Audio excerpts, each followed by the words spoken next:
دماغی بیماریوں میں ہر قسم کی بیماریاں اس میں ملتی ہیں. اس میں وائلنس کم ہے نسبتاً. بیلاڈونا میں وائلنس بہت زیادہ ہوتی ہے، لیکن کبھی کبھی اس میں بھی وائلنس آ جاتی ہے. لیکن ہیلوسینیشنز، ایلیوژنز، ڈیلیوژنز، جتنے بھی نام آپ کو یاد ہیں استعمال کریں تو اس کے دماغ میں مل جائیں گے. تصور بعض دفعہ سمجھتا ہے اس طرح میرے پاس کوئی کھڑا ہے آدمی اور منہ موڑ کے دیکھے گا، اور اس وقت جانتا ہے کہ یہ کوئی نہیں ہے، لیکن اس کو کہتے ہیں ڈیلیوژن. اور ایلیوژنز بھی ہوتے ہیں. ایک سامنے آدمی آگے آنکھوں کے سامنے اور جانتا ہے کہ وہ نہیں ہے. اور ہیلوسینیشنز ہوتی ہیں وہ جن میں واقعتاً سمجھتا بھی ہے کہ آ گیا ہے، اس سے باتیں کرتا ہے، سمجھتا ہے کہ وہ میرے پاس موجود ہے. اس کو ہیلوسینیشن کہتے ہیں. تو یہ تینوں قسم کی ذہنی بیماریاں ہائیڈروسیمس میں بڑی نمایاں طور پر پائی جاتی ہیں. اور یہ جو کپڑے پک کرتا ہے، چیزیں چنتا ہے، بعض دفعہ انگلیوں کو بھی چنتا رہتا ہے جیسے ان کے اندر کوئی چیز ہو. اور بعض مریض ایسے ہیں جو ہر وقت چنتے ہی ہیں. نعیم ہے نا، خواجہ نعیم آپ کا عزیز ہیں، اس کو یہ تکلیف ہے بیچارے کو. پتہ نہیں اب ہے کہ نہیں، پہلے ہوتی تھی نماز میں ساتھ کھڑا ہونا تو کھڑے کھڑے یوں نظر آئے، یوں کر کے ایک چیز اٹھائی پھینک دی یوں کر کے، وہی مسجد نہیں پھینک دیتا. کسی کو اور کو نظر نہیں آ رہی، کوئی اس کے سر ایسی کوئی چیز ہو نا، سیاہی مال چیز یا کوئی سفیدی سی الگ رنگ کی، تو رکو گیا وہ ایک دم وہ چھوڑ کے تو یہ چیز اٹھائی چن کے پھینک دی مل کے. یہ بیماری ہائیڈروسیمس کی ہے. اور اس کا جو دماغ ہے نا، اس کی دماغی بیماری وہ آہستہ آہستہ ڈیولپ ہو کر یہاں تک پہنچی ہے. اور وائلنس بہت کم ہے، اس میں بہت سانس کے طور پر پیدا ہوتی، اس لیے اس کو ہائیڈروسیمس استعمال کرنی چاہیے. سن رہے ہوں گے لوگوں میں کوئی دلوا دیں گے اس کو، سوائے سے اس کو شک پڑ جائے کہ اس میں کوئی زہر ملا دیا ہے. کیا حال تھا اس کا کچھ پتا ہے آپ کو؟ کب دیکھا تھا آپ نے؟ 2-3 سال میں. اچھا، ٹھیک ٹھاک تھا. اچھا. اور نمازوں میں آتا ہے بغیر رہے تھے، پہلے آیا کرتا تھا یا بھاگ گیا؟ پہلے تو بڑا باقاعدہ تھا. مسجد مبارک میں اس کے ابا جب تک زندہ تھے اس کی وجہ سے، ان کی وجہ سے اس کو عادت تھی. وہ بہت باقاعدگی سے باجماعت پڑھنے والے تھے، اس لیے یہ بھی پہنچا کرتا تھا.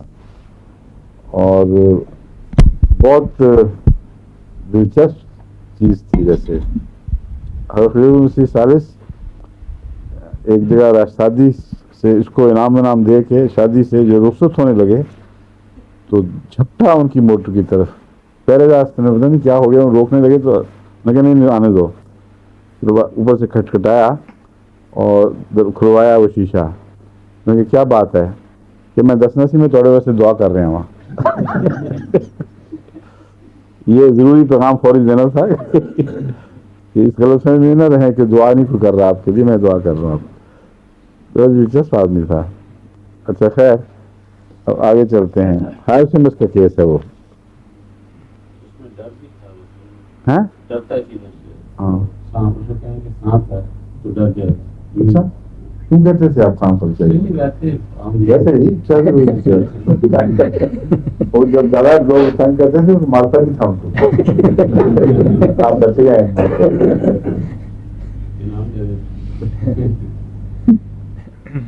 یہ احساس ہو جاتا ہے جو توہمات دل میں بیٹھتے ہیں ان میں ایک یہ بھی ہے کہ میرے بخشش کا زمانہ گزر گیا، اب کبھی نہیں بخشا جا سکتا. اس کی سسپیشن لیکسیز کی یاد کراتی ہے. بعض لیکسیز کے مریضوں میں بھی اتنی سسپیشن پیدا ہو جاتی ہے کہ وہ سمجھتے ہیں کہ بیوی نے یا بہن یا ماں نے جو دوا دی ہے اس میں بھی زہر ملا دیا ہوگا، اور شکی مزاج بہت ہو جاتا ہے. ہائیڈروسیمس بھی اس معاملے میں بڑی نمایاں ہے.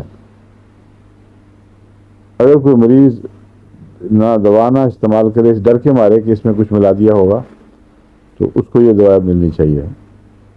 میرا خیال غالب کو بھی ملنی چاہیے تھی. کیوں؟ کیا وجہ؟ کسی کو یاد ہے؟ ہاں ہاں مجھ تک کب اس کی بزم میں آتا تھا دور جام، مجھ تک کب اس کی بزم میں آتا تھا دور جام، ساقی نے کچھ ملا نہ دیا ہو شراب میں، تو اگر اس کی شراب میں ہائسنس ملا دیا جاتا تو ٹھیک ہو جاتا۔ بعض دفعہ فرضی جرائم کا خیال بھی آ جاتا ہے، ہو سکتا ہے اس کی وجہ سے یہ ایگزیجریشن ہو۔